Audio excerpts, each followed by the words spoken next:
Damos gracias a Dios por este privilegio de poder compartir la palabra, el conocimiento que uno pueda alcanzar del Señor con nuestros oyentes. Vamos a hablar de un tema que es muy importante, es el más importante y ocupa la mente de todo el que piensa. Digo esto porque los seres irracionales esto no le trae problema, pero sí a nosotros, los seres racionales, nos trae nuestro problemita. Vamos a hablar de Dios.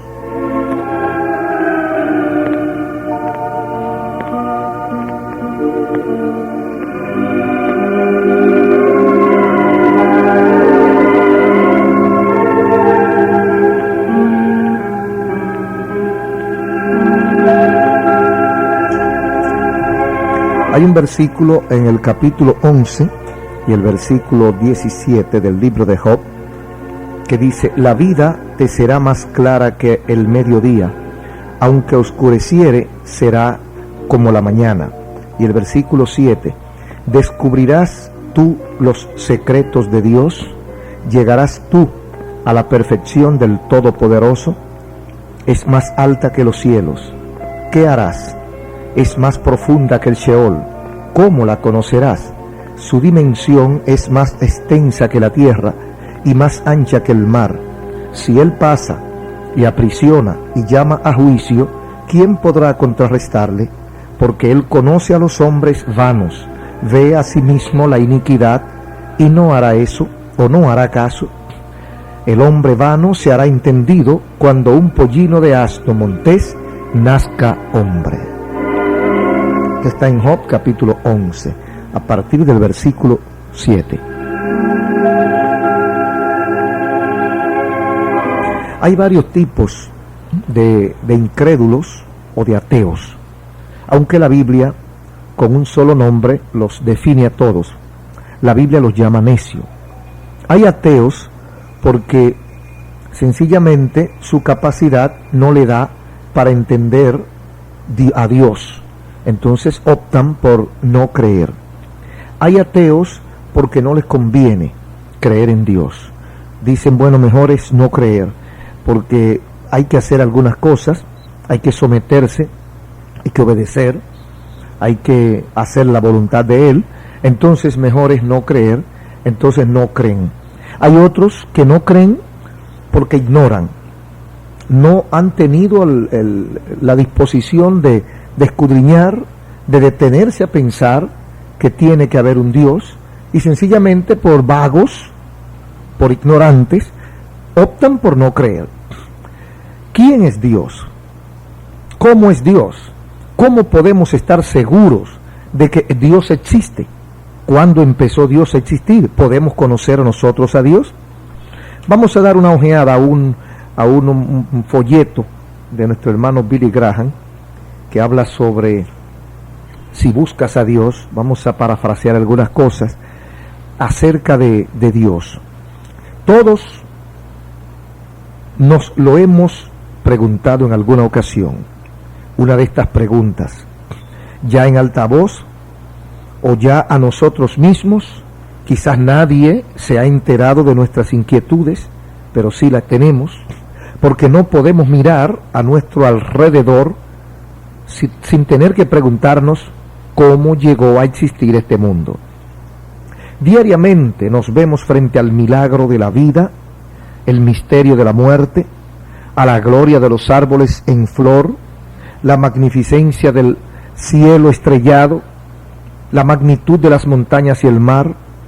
¿Quién hizo todo esto?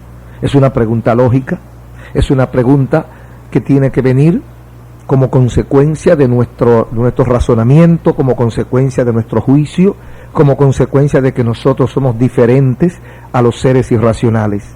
Todas estas preguntas surgen por su propia cuenta a nuestra mente. ¿Quién hizo esto? ¿O quién mantiene esto? ¿Quién concibió esto? ¿Y con qué leyes se sostiene esto funcionando por siglos y siglos? Y se ve que hay un orden cuando no se desintegra, que las cosas sin orden se desintegran. Entonces, ¿quién concibió la ley de la gravedad, que hace que las cosas se mantengan en su lugar? ¿Quién ordenó el día y la noche y la sucesión de las estaciones, primavera, verano, otoño, invierno? Amigos, hermanos, la única respuesta posible es que estas cosas y muchas más son obra de un creador supremo. Así como un reloj tiene que haber tenido diseñador, una mente que lo haya concebido, y no solo concebido, sino que lo haya concretado, lo haya hecho realidad.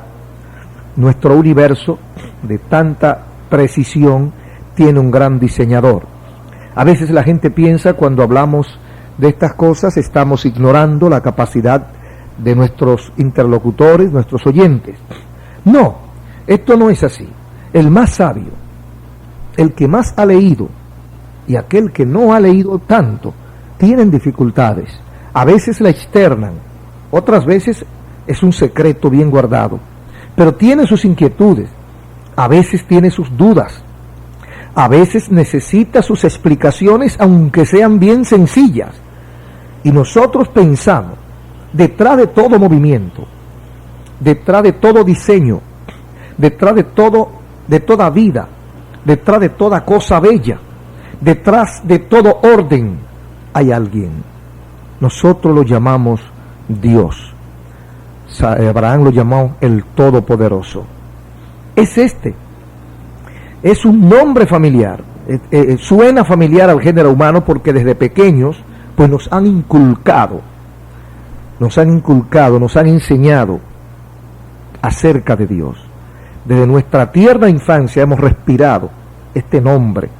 La Biblia declara que el Dios del cual hablamos, el Dios del cual cantamos, el Dios de quien viene toda bendición, es el Dios que creó este mundo y nos colocó y nos mantiene en él.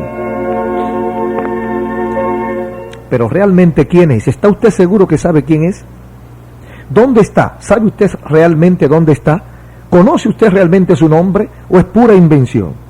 Clamamos a Él en nuestras horas de mayor dificultad y prueba, aunque a veces tratemos de ignorarlo. Muchos tratamos que cada instante de nuestra existencia y nuestros pensamientos sean saturados de Él porque así vivimos mejor. Otros dicen que no creen en Él. Otros dicen sencillamente no existe y ya se quitan la carga de encima y el problema del frente. Dicen, bueno, Dios no existe y no le interesa, dicen ellos.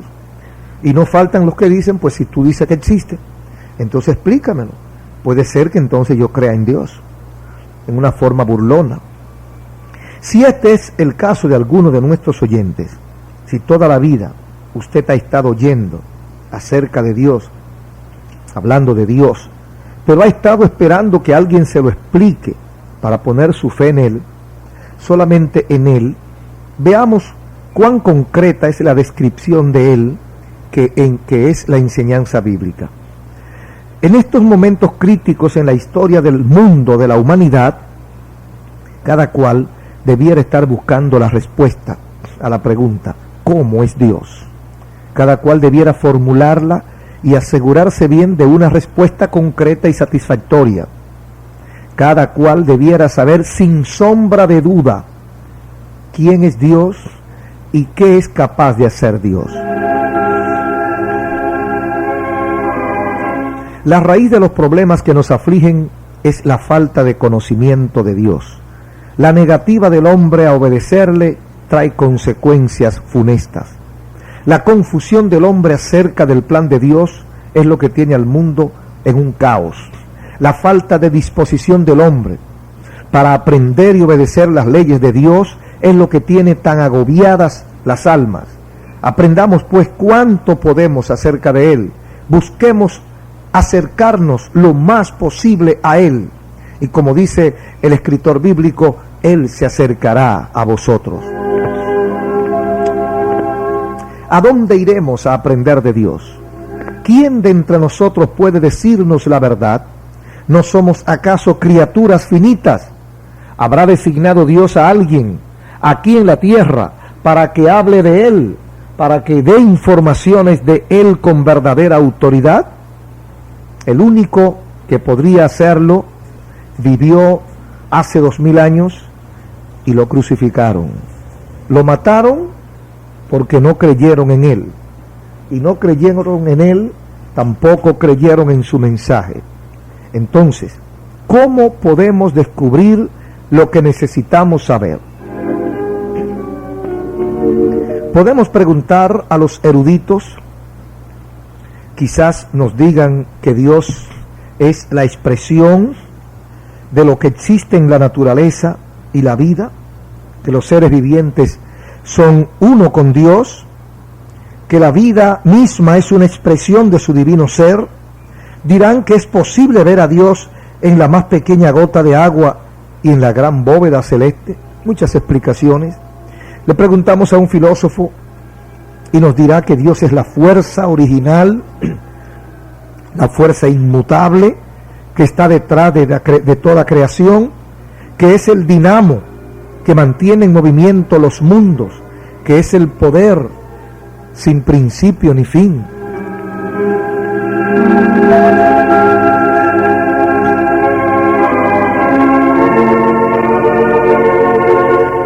El filósofo dirá que cada partícula de vida, cada belleza que vemos es una manifestación de este poder que fluye en una corriente sin fin, sin dimensión, desde el dinamo y vuelve a ella, al dinamo originador, precursor.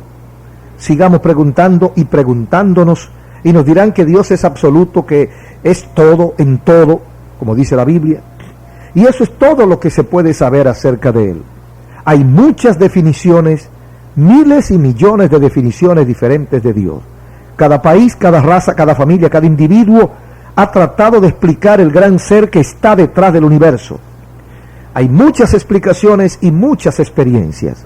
Hay mucha gente con diferentes experiencias que a veces aparentemente chocan. Nosotros no creemos que suceda si son genuinas las manifestaciones de Dios. En todas las épocas, los hombres han tratado de descubrir al Creador de acuerdo a su medio, de acuerdo a su forma, de acuerdo a la obra que veían, pero al que no conocían, ven sus obras, ven el rastro de su andar, pero no pueden ver al sujeto. Entonces, ¿cuál de esas muchas teorías nosotros vamos a aceptar? Cada quien ha tenido un concepto, una concepción de Dios. Cada quien ha visto, de acuerdo a su conocimiento, una manifestación de Dios. El científico quizás la ve en el laboratorio, en la desintegración o en la imposible desintegración del átomo. El médico la ve quizás en la elegancia y en la exactitud del funcionamiento del cuerpo humano. El filósofo, el poeta, el escritor la verá en la belleza de la naturaleza. El hombre espiritual la verá en lo que él ha recibido directamente en su experiencia personal con Dios. Cuántas formas, cuántas cosas, cuántas explicaciones, cuántas manifestaciones. Dios se ha revelado al hombre de mil maneras para que de alguna forma el hombre entienda que Él está presente, que Él existe, que Él es real.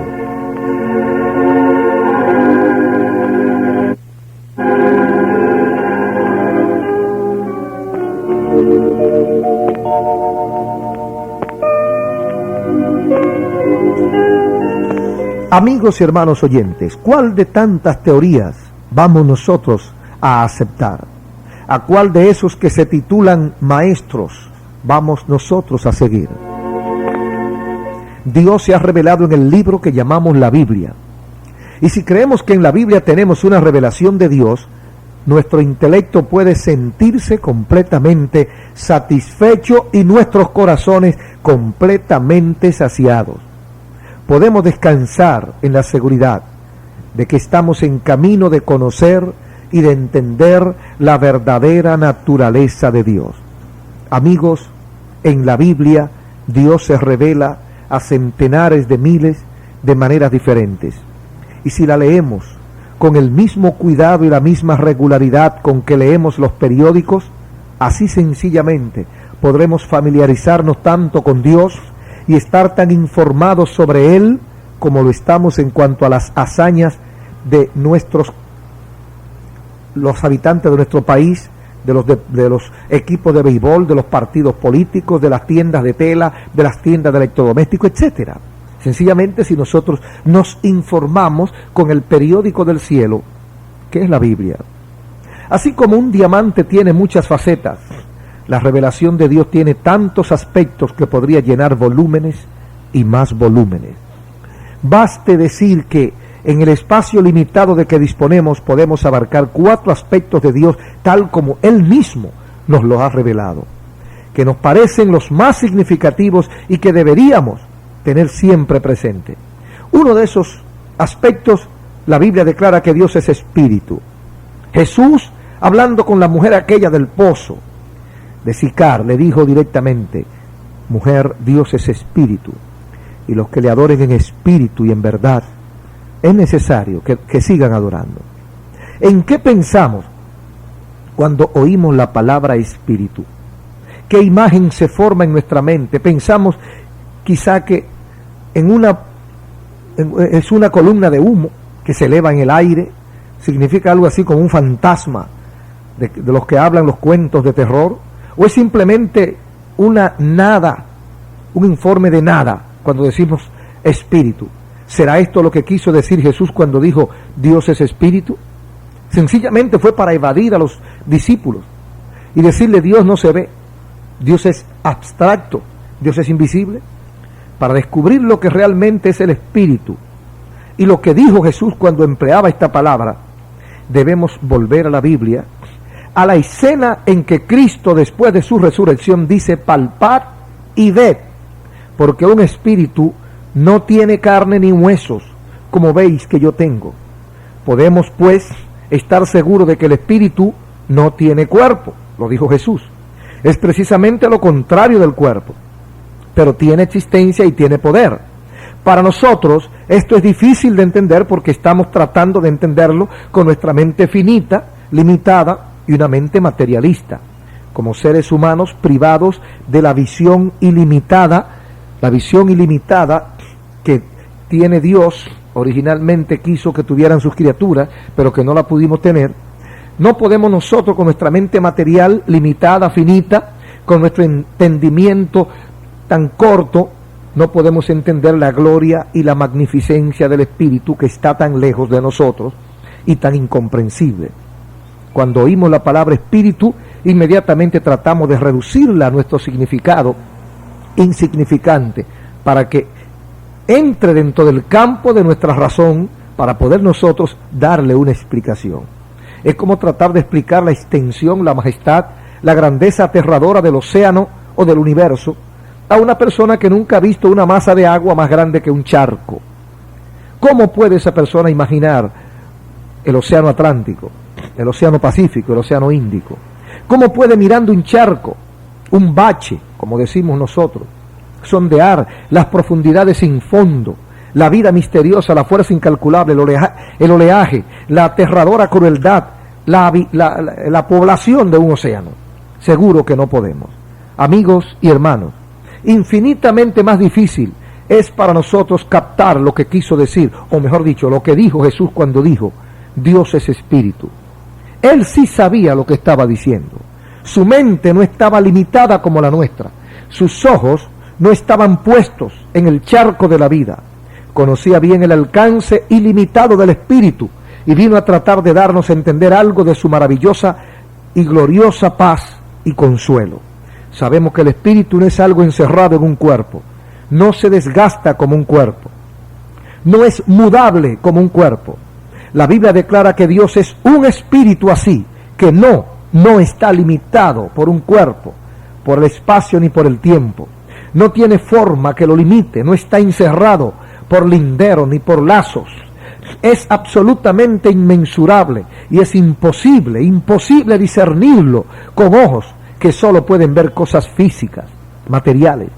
Nos dice la Biblia que, puesto que no tiene tales limitaciones, Dios puede estar entonces en todas partes al mismo tiempo, puede oírlo todo, verlo todo y saberlo todo.